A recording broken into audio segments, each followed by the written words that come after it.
സിനിമയിലെത്തി ഒരുപാട് കാലമായിട്ടും ഇപ്പോഴാണ് കലാരഞ്ജിനിയിലെ നടിയെ സിനിമാ ലോകം ശരിക്കും ഉപയോഗിക്കുന്നതെന്നാണ് പലരും അഭിപ്രായപ്പെടുന്നത്.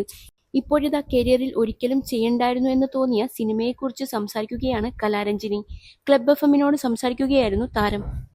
വിനീത് ശ്രീനിവാസനും ബേസിലും അഭിനയിച്ച ഒരു പടമുണ്ടല്ലോ, മനോഹരം. ആ സിനിമ എന്തിനാണ് ഞാൻ ചെയ്തതെന്ന് ഇപ്പോഴും എനിക്കറിയില്ല. എനിക്ക് ഒന്നും ചെയ്യാനില്ലാത്ത കഥയും സിനിമയുമായിരുന്നു അത്. ആ സിനിമ ഒഴിവാക്കാൻ ഒരുപാട് നോക്കിയിരുന്നു. പക്ഷെ സംവിധായകൻ എന്നെ ഒരുപാട് നിർബന്ധിച്ചതുകൊണ്ടാണ് അഭിനയിച്ചത്. ഇന്ന് ഈ സമയത്തും ആ സിനിമ ചെയ്യണ്ട എന്ന് തന്നെയാണ് ഞാൻ ആലോചിക്കുന്നത്. പെർഫോം ചെയ്യാനില്ലാത്ത സിനിമയായിട്ടാണ് എനിക്ക് തോന്നിയത്, കലാരഞ്ജിനി പറയുന്നു. അൻവർ സാദിഖ് സംവിധാനം ചെയ്ത് 2019 തിയേറ്ററുകളിലെത്തിയ ചിത്രമായിരുന്നു മനോഹരം. അപർണ ദാസ് അവതരിപ്പിച്ച ശ്രീജ എന്ന കഥാപാത്രത്തിന്റെ അമ്മയുടെ വേഷമായിരുന്നു കലാരഞ്ജിനിക്ക്. ഭരതനാട്യത്തിന്റെ സ്ക്രിപ്റ്റ് എഴുതിയപ്പോൾ തന്നെ തന്റെയും നന്ദു പൊതുവാളിന്റെയും പേര് എഴുതി വെച്ചിട്ടുണ്ടായിരുന്നുവെന്ന് കലാരഞ്ജിനി പറഞ്ഞു. ഓരോ ക്യാരക്ടറിനെയും അത് ആരവതരിപ്പിക്കണമെന്ന് ആദ്യമേ ഉറപ്പുണ്ടായിരുന്നുവെന്നും കഥ കേട്ടയുടനെ താൻ ഓക്കെ പറഞ്ഞെന്നും താരം കൂട്ടിച്ചേർത്തു. സംവിധായകന്റെ മനസ്സിലുള്ള കഥാപാത്രത്തിന് താൻ ഓക്കെയായിരുന്നെന്നും കലാരഞ്ജിനി പറയുന്നു.